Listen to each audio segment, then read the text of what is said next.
ఇక్కడ చెప్తున్నాడు, చిన్న బిడ్డలకు ఎవరైతే కావలిగా ఉన్నారో దేవదూతలు, ఆ దూతలు ఎలాంటి దూతలో తెలుసా?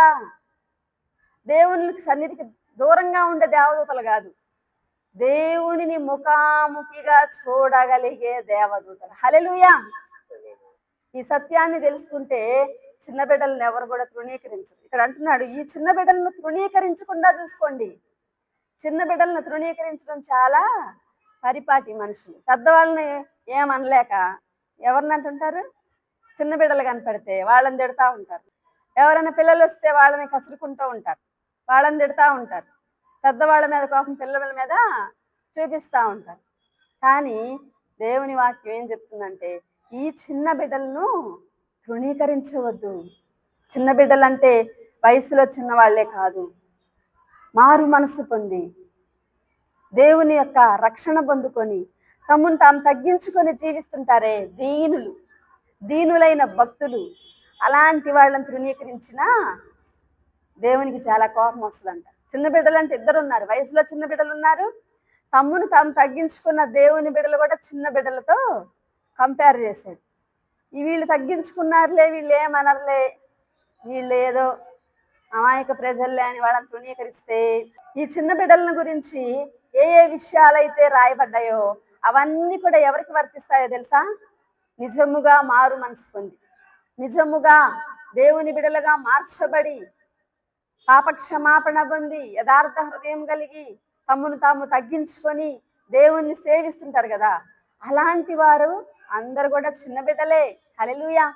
యేసు ప్రభువు వారు ఏమంటారు మరి? తన 12 మంది శిష్యులకు దురాత్మల మీద అధికారం ఇచ్చి, వ్యాధులను స్వస్థపరిచే అధికారం ఇచ్చి, అభిషేకాన్ని ఇచ్చి, మీరు వెళ్ళి ఇద్దరిద్దరుగా వెళ్ళి మరి వ్యాధులను స్వస్థపరచండి, దయ్యములను వెళ్ళగొట్టండి, రోగులను బాగు చేయండి, చనిపోయిన వారిని లేపండి అని చెప్పినప్పుడు వారందరూ కూడా వెళ్తారు. వెళ్ళి సువార్త ప్రకటించి తిరిగి వచ్చినప్పుడు మాకు మరి ఎంతో సంతోషంగా తిరిగి మరి రిపోర్ట్ తీసుకొని వస్తాడు. మాకేం తక్కువ కాలేదు, మేము ప్రార్థించినప్పుడు దయ్యాలు వెళ్ళిపోయాయి, మేము ప్రార్థించినప్పుడు మరి రోగాలు స్వస్థతనందాయి, అనేక గొప్ప కార్యాలు జరిగాయి అని వారు వచ్చి చెప్తూ ఉంటున్నప్పుడు ప్రభువారు, యేసుక్రీస్తు ప్రభువారు ఒక మాట దేవుని స్తుతిస్తారు. చూద్దాం, లూకాసు వార్తల మాట చదువుదాం. లూకాసు వార్త 10వ అధ్యాయము 21వ వచనం. లూకాసు వార్త 10:21. ఆ గడియలోనే యేసు పరిశుద్ధాత్మయందు బహుగా ఆనందించి, తండ్రి, ఆకాశమును భూమికిని ప్రభువా, నీవు జ్ఞానులకును వివేకులకును ఈ సంగతులను మరుగు చేసి పసి బాలురకు బయలుపరిచినావని నిన్ను స్తుతించున్నాను. హల్లెలూయా! ఎవరు పసిబాలురు? ఈ యొక్క వచన భాగంలో పసిబాలురు ఎవరు? శిష్యులు, అపోస్తలులైన 12 మంది శిష్యులు.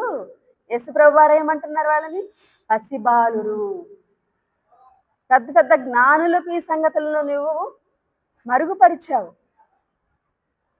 పెద్ద పెద్ద వారికి మరుగుపరిచి మరి పసిబాలుర అంటే ఈ యొక్క శిష్యులకు ఈ యొక్క సంగతులను మరి బయలుపరిచి ఉన్నావు. హల్లెలూయా!